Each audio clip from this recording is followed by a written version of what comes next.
Bireke tujja biyoola maama. Kanamba. Bulijjo mba mulaba naye ku luno Katonda yamuvuddemu. Yamuvuddemu n'awadde mukambwe.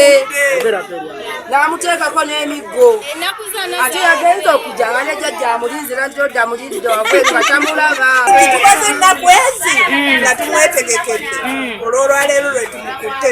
Bulijjo abantu bamumanyi naye ffe abamugugumudde mu kisaakaate kyaffe. Bulijjo bambuulira naye nga sinza gaba muntu nti omusezi asimulabe bulijjo oba musezi nga bangamba kibalima oli musezi osera emudemu osera oli musezi.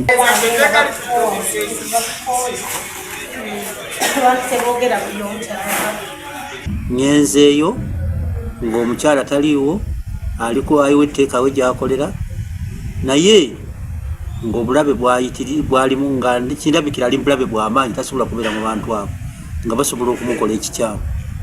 Mufunye ne muleeta ne tutuula mu lukiiko, bwe tutudde mu lukiiko ne batandika okumulumiriza naye nakkiriza nti abadde abikola.